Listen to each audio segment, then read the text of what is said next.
Welcome to my channel. Tonight, I'm going to tell you about a beast. They call it a monster, a destroyer, a cosmic nightmare that devours entire stars for breakfast. The largest, most powerful black hole ever discovered, shining with a brilliance that outshines 100 trillion suns, sitting at the edge of the observable universe, like a king on a throne of crushed galaxies. Its name is TN618. But here's what they don't tell you. This monster has been sitting in the same spot for 10 billion years, not destroying but stabilizing, not devouring chaos, but creating order.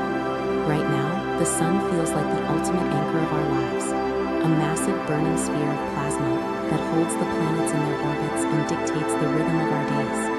Yet, compared to the object we are visiting tonight, our sun is nothing but a single fading grain of sand.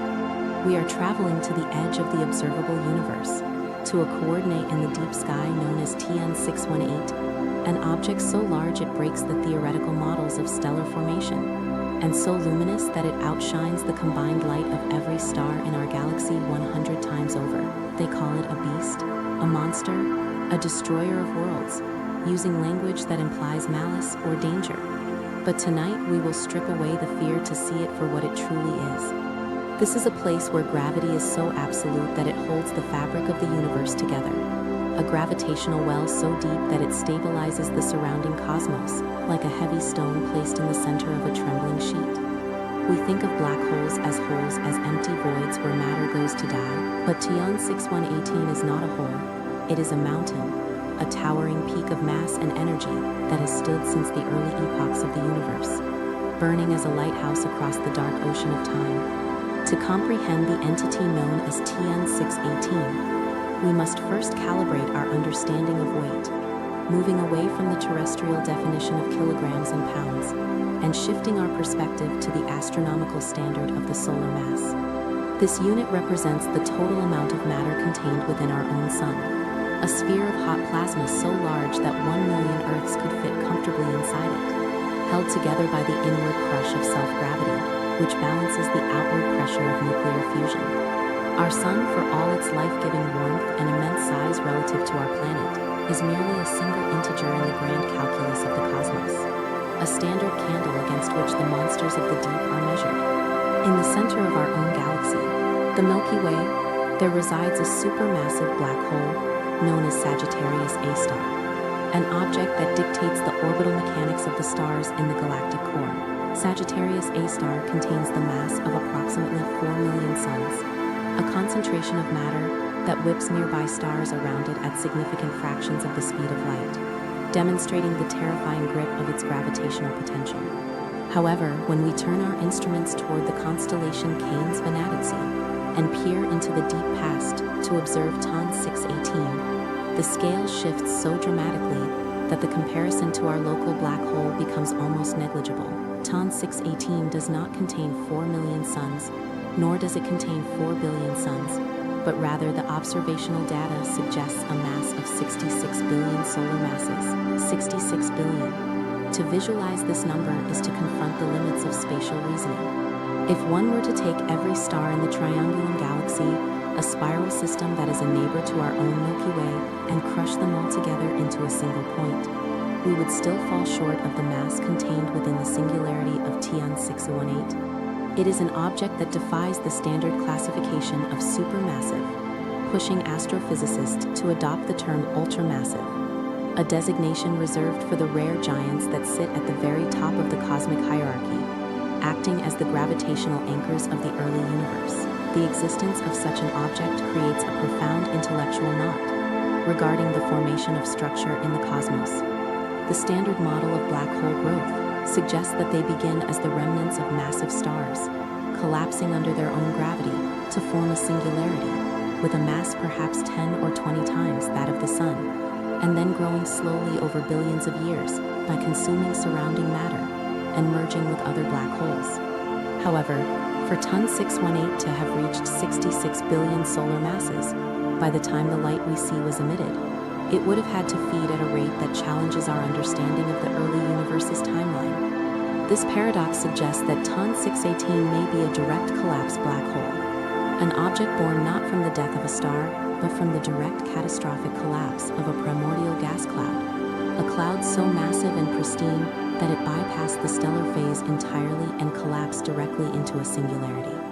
In this scenario, the black hole did not need to feed and grow over eons. It was born as a giant, a heavy seed planted in the fertile soil of the early universe, anchoring the formation of the galaxy that surrounds it. TN 6118 is not a destroyer that wandered into a galaxy and began to consume it, but rather the architect of the galaxy itself, a gravitational hub around which the gas and dust organized themselves, creating the structure that would eventually give birth to stars.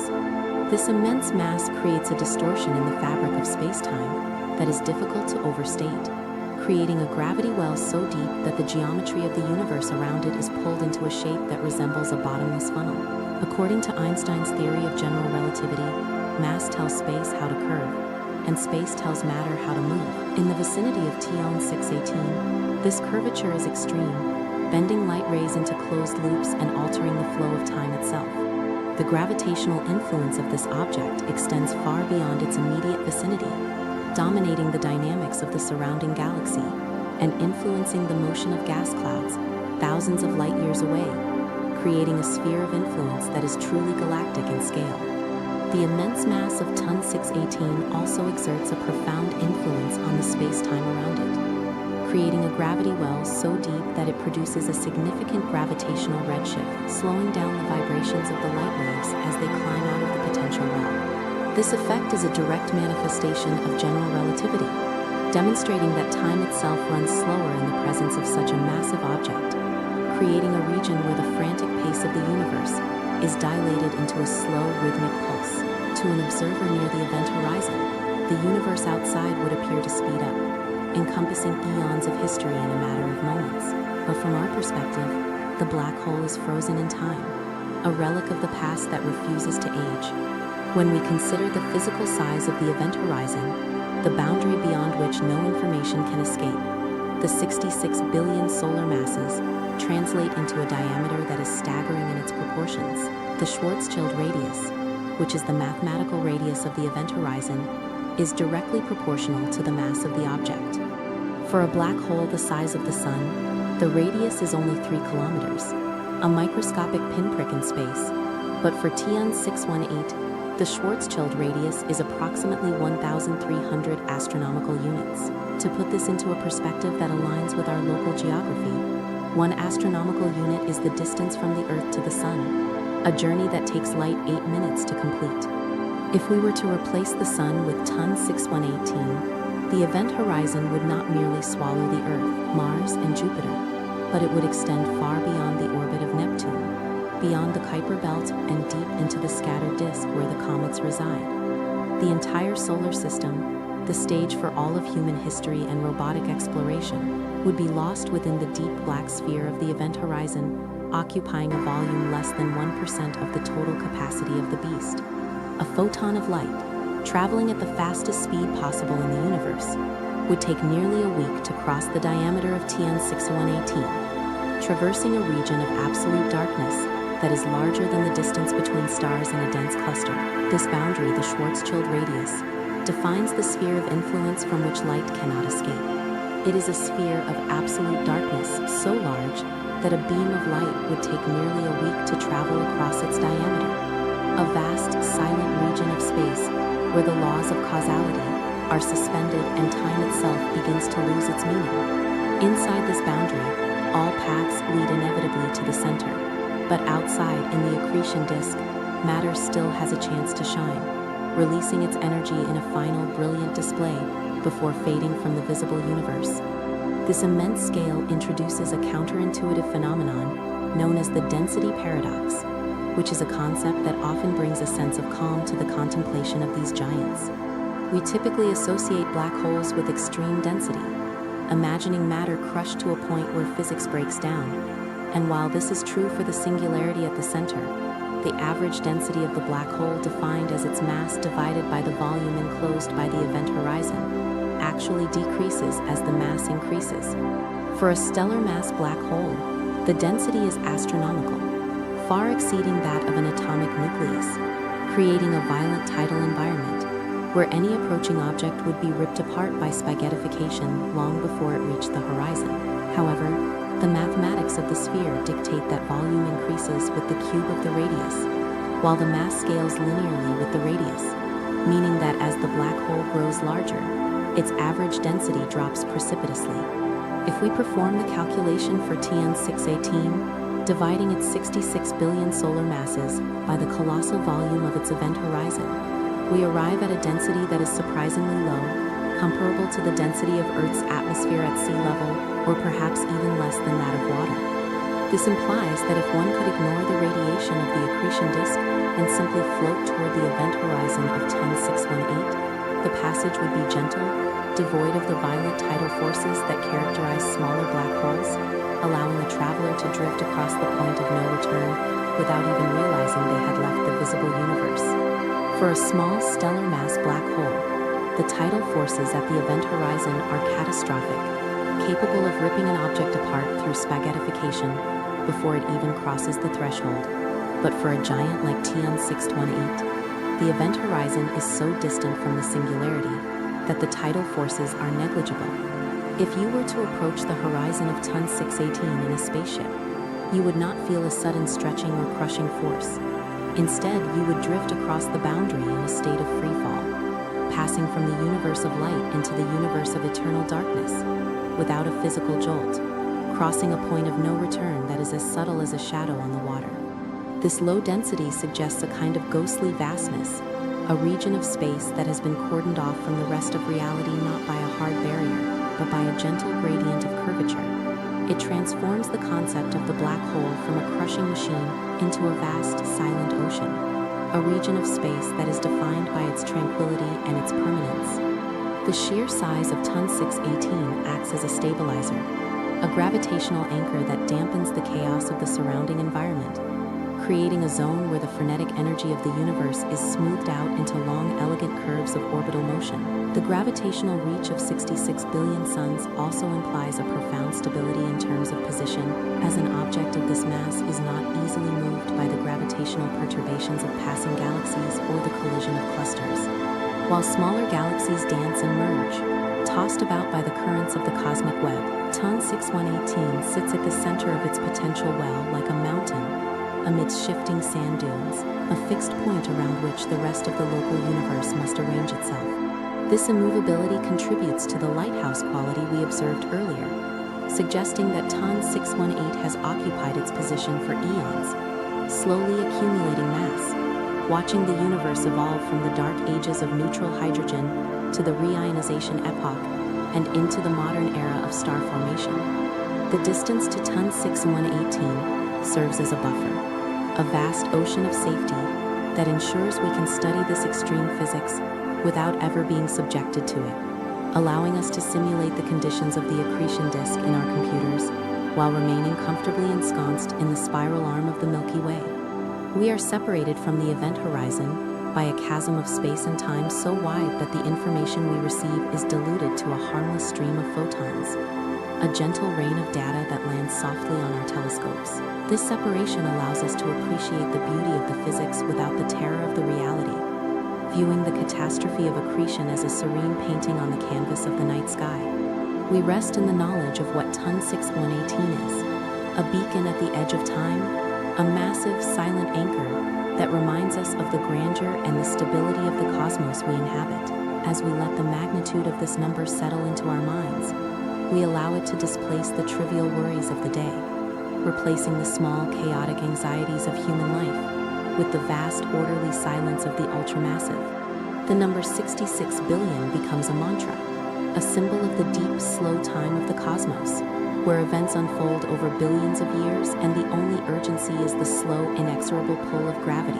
In the next episode, we will move closer to witness the brilliance that surrounds this darkness, exploring the accretion disk and the ocean of light that makes TN 6118 visible across cosmic distances.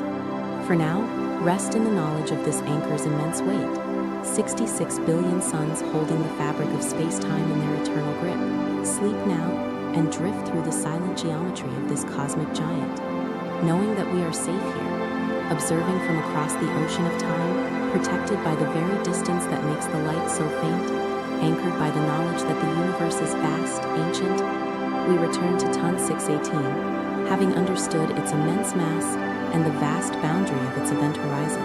Now we turn our attention to the brilliance that surrounds it. The accretion disk, a cosmic engine of light that outshines entire galaxies. In the popular imagination, black holes are often conceived as cosmic vacuum cleaners, invisible monsters lurking in the shadows, detectable only by the absence of starlight, where they block the view. Yet the object we are visiting tonight belongs to a different class of celestial architecture entirely, known to astronomers as a quasar, or a quasi-stellar radio source. It is a paradox of physics that the darkest objects in the universe are capable of creating the brightest environments, a contradiction born from the ruthless efficiency of gravity conversion.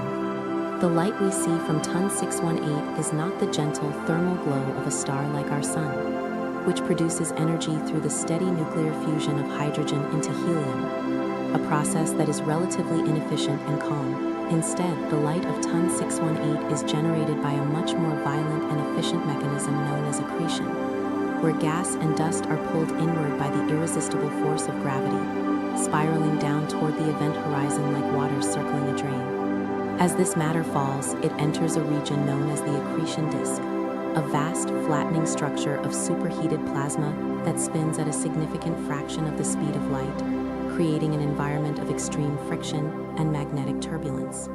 In this disk, the particles of gas are packed so tightly and move so quickly that they rub against one another with ferocious intensity, converting their kinetic energy into thermal radiation, causing the disk to glow with a brilliance that eclipses entire galaxies. This process converts mass into energy, with an efficiency far surpassing that of nuclear fusion, releasing a torrent of photons that span the entire electromagnetic spectrum, from low-energy radio waves to high-energy X-rays and gamma rays. The luminosity of this object is difficult to comprehend, estimated to be 140 trillion times that of the Sun, a number so large it becomes abstract, requiring us to visualize the entire Milky Way galaxy with its 200 billion stars, and then imagine thousands of such galaxies combined, all shining from a single compact region of space. If Ton 618 were placed at the center of our solar system, replacing the Sun, its accretion disk would not merely engulf the Earth and Mars, but would extend far beyond the orbit of Neptune, filling the entire sky with a blinding wall of fire that would vaporize the planets in an instant. However, from our safe vantage point on Earth, separated by a distance of 10.4 billion light-years, this inferno is reduced to a harmless speck, a silent testament to the energy that existed when the universe was less than a quarter of its current age. We are looking at a ghost, an image of the universe as it was 3.5 billion years after the Big Bang, a time when the cosmos was denser, hotter, and more chaotic than the quiet, expanding void we inhabit today.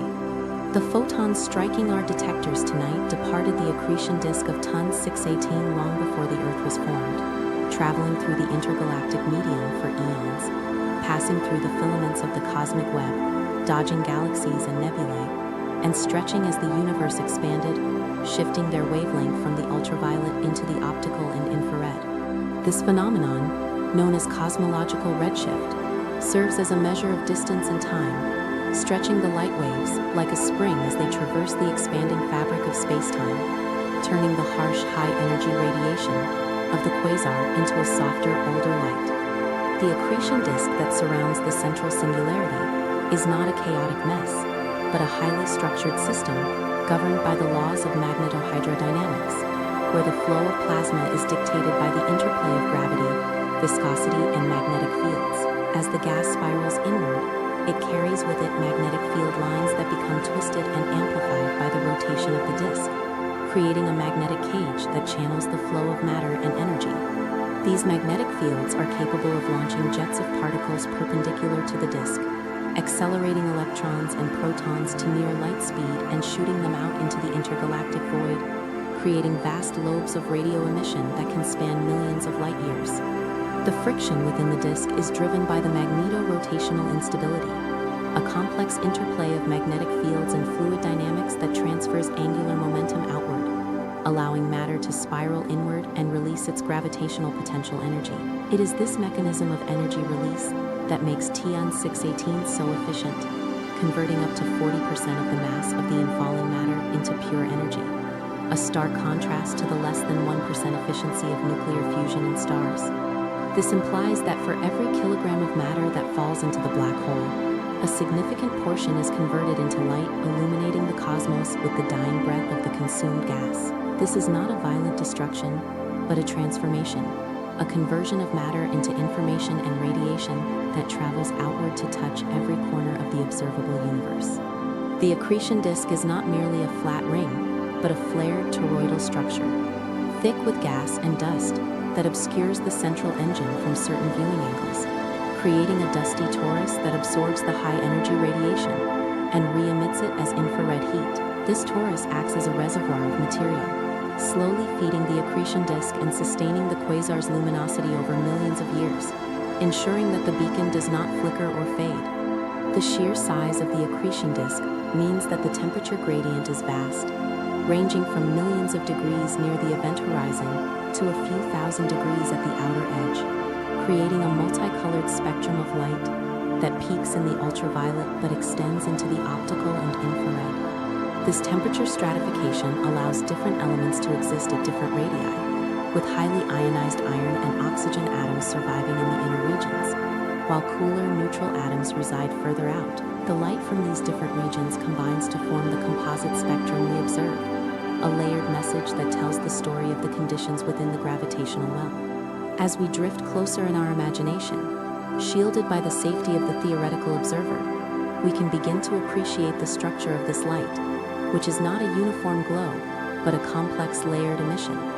The outer regions of the accretion disk emit primarily in the infrared and optical spectrums, a deep red-shifted glow that represents the cooler, slower-moving gas that has just begun its descent. As we move inward, crossing the orbital paths where planets would be if they could exist here, the light shifts into the ultraviolet, invisible to the human eye, but blinding to our instruments, representing the increasing velocity and temperature of the material. Finally, closest to the event horizon, the radiation hardens into X-rays, a screaming high-frequency emission. This stratification of light creates a rainbow of temperatures, a spectral map that allows astronomers to reconstruct the anatomy of the beast without ever seeing it directly.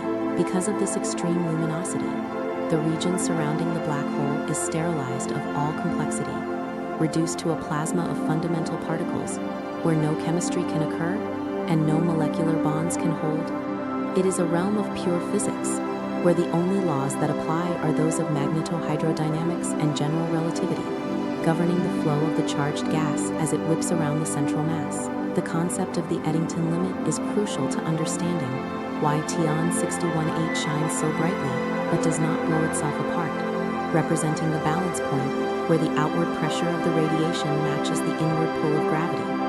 For an object of this mass, the Eddington luminosity is immense, allowing it to shine with the brilliance of trillions of suns without disrupting the inflow of matter that fuels it, maintaining a delicate equilibrium between feeding and radiating. It is a self-regulating system, a machine made of gravity and light that has tuned itself to operate at maximum efficiency, converting the chaos of the early universe into a steady, structured beam of energy. Tian 618 exists in a delicate equilibrium at this limit, a majestic standoff between the crushing weight of 66 billion solar masses and the explosive power of its own brilliance. The stability of this light is another marvel of its engineering, for while many active galactic nuclei flicker and flare on timescales of days or weeks, the sheer size of Tian 618 implies a longer, slower rhythm to its variability.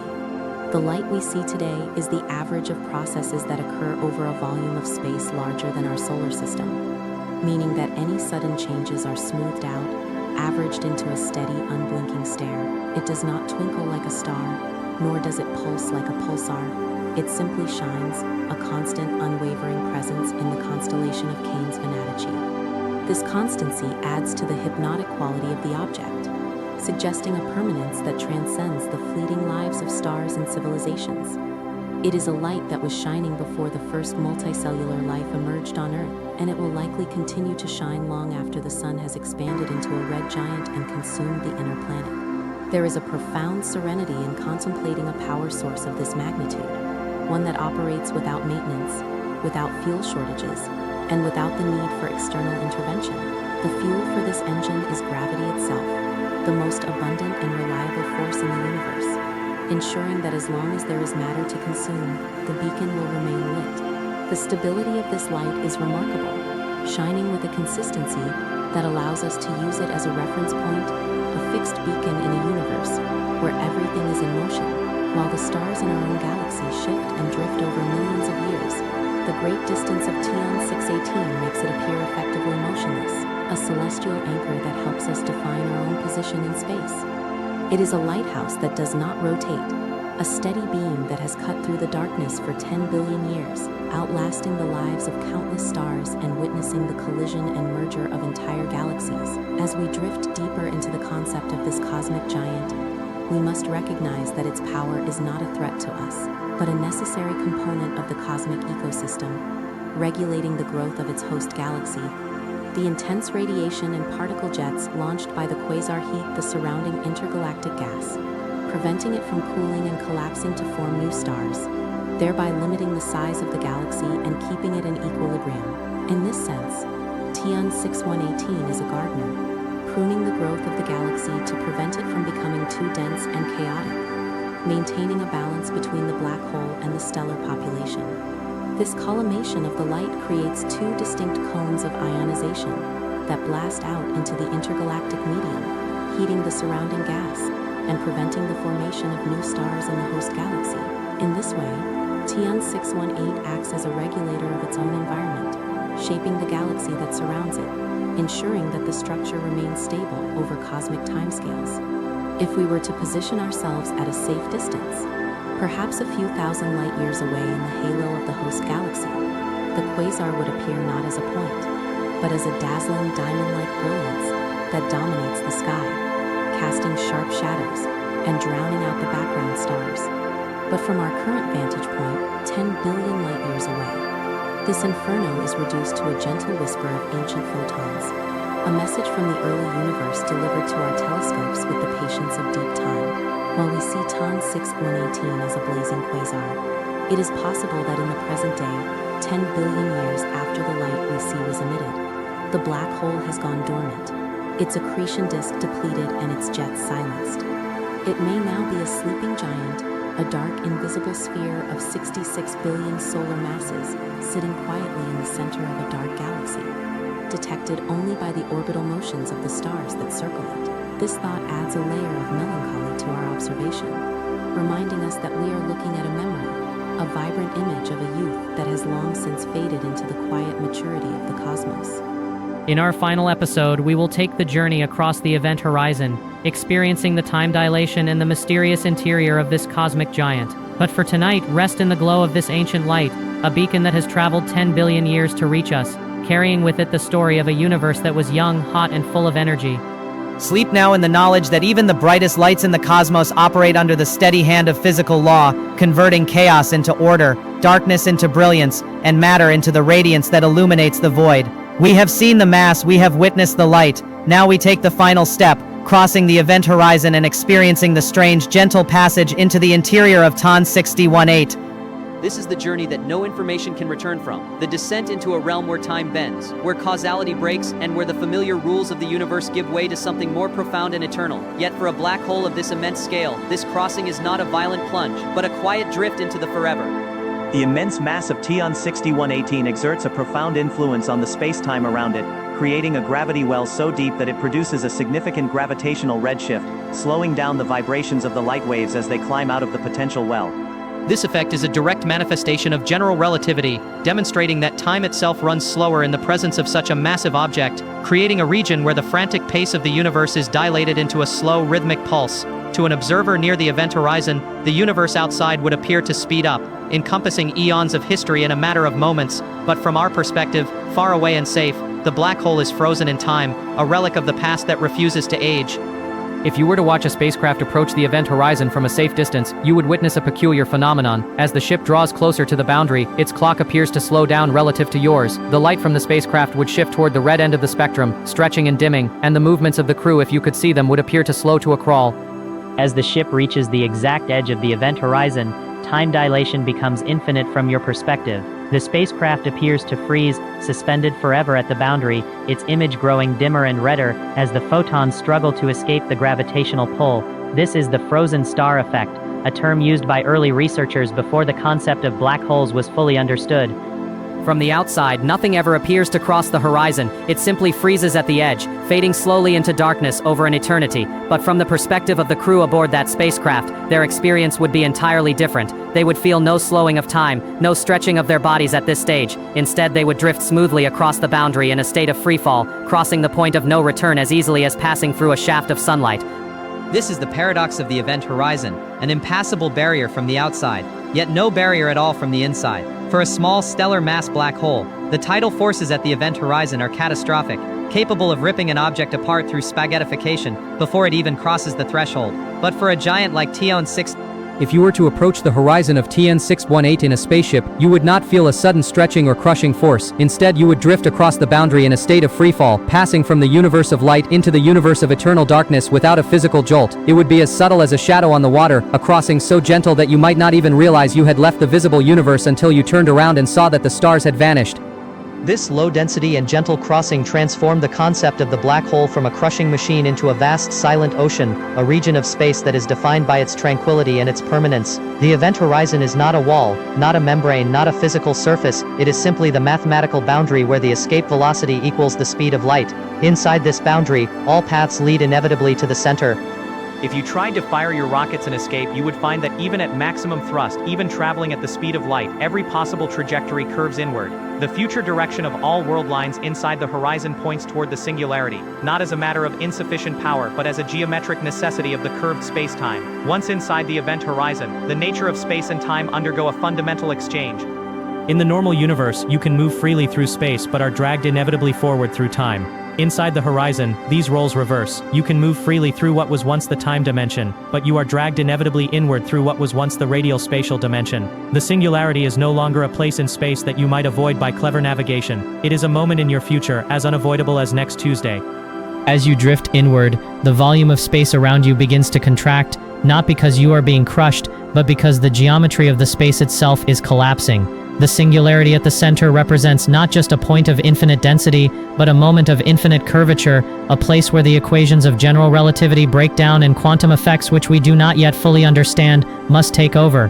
Current physics cannot describe what happens at the singularity. It is a boundary of knowledge, a place where our mathematical tools fail and we must admit the limits of our understanding. But this uncertainty is not something to fear, it is an invitation, a reminder that the universe still holds mysteries, still guards secrets at its most extreme edges. What would you see as you cross the horizon and drift inward? The external universe would be compressed into a shrinking disk of light behind you, blue shifted by the extreme Doppler effect of your motion and the warping of space-time. The stars and galaxies, all the light that has been falling into the black hole since its formation, would be visible in this disk, a complete archive of the observable universe compressed into a single brilliant point. Ahead of you and to all sides, there would be absolute darkness, not the darkness of a moonless night, but the perfect, complete absence of light. No photons can reach you from the direction of the singularity, because all light paths lead inward.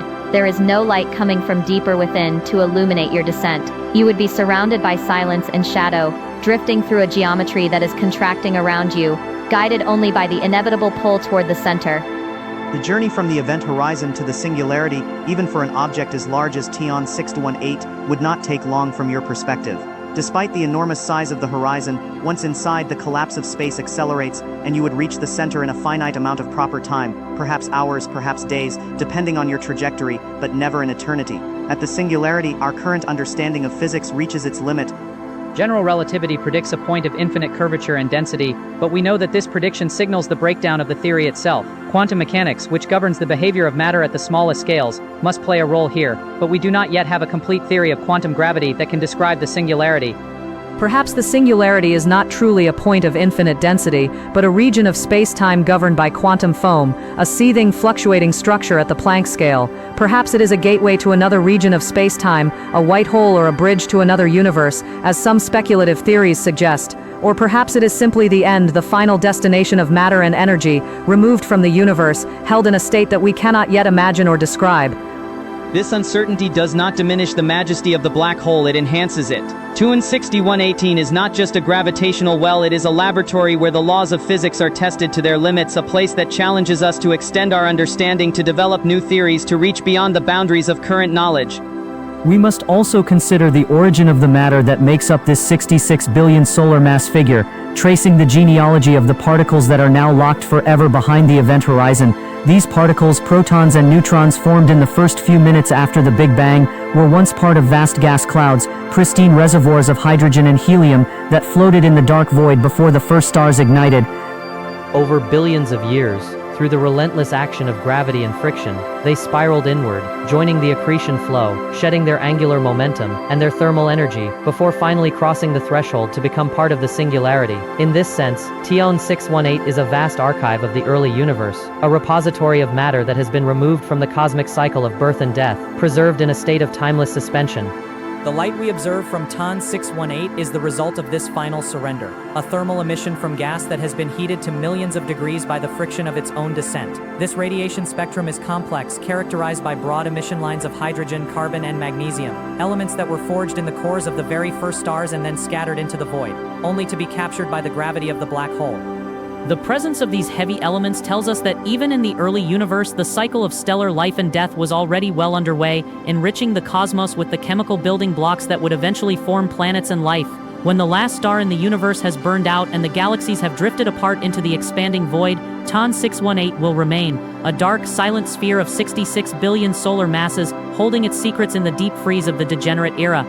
It is the ultimate survivor, the final state of matter, a fortress of solitude that stands against the entropy of the dying universe. The black hole does not decay, does not dissolve, it simply persists, growing colder and darker as the eons pass, evaporating only through the faint whisper of Hawking radiation over timescales so vast they dwarf the current age of the universe by incomprehensible factors. In the far, far future, when the cosmos is cold and empty, the black holes will be the last objects to fade, whispering their final quanta of energy into the void before vanishing, leaving behind a universe that is truly empty, truly dark, but that is so far in the future that it might as well be forever. For now, in our epoch, TN618 shines across the deep past, a beacon and an anchor, a monument to gravity and light. And so we rest at the edge of the unknown, having journeyed to the largest single object in the observable universe. TN618 remains, a silent anchor in the deep ocean of space-time, holding its secrets across the vast distances. We have traced the weight of 66 billion suns, admired the brilliance of the accretion disk, and contemplated the gentle, inevitable descent into the interior. We have seen that even in the most extreme environments, the universe operates under laws that are elegant, predictable, and strangely serene. The event horizon is not a place of chaos, but a boundary of transformation, where matter and light are converted into something beyond our current understanding. As we let the magnitude of this journey settle into our minds, we allow it to displace the trivial worries of the day, replacing the small, chaotic anxieties of human life with the vast, orderly silence of the cosmos. Sleep now, knowing that even in the infinite cosmos, there are structures of stability and permanence. Drift through the silent geometry of this cosmic giant, knowing that we are safe here, observing from across the ocean of time, protected by the very distance that makes the light so faint. The universe is vast, ancient, and remarkably stable. TN618 stands as proof of this stability, a lighthouse that has burned for 10 billion years, a mountain of gravity that anchors the fabric of space-time, a testament to the enduring power of physical law. Rest in this knowledge, and let the deep time of the cosmos carry you into peaceful sleep. Good night.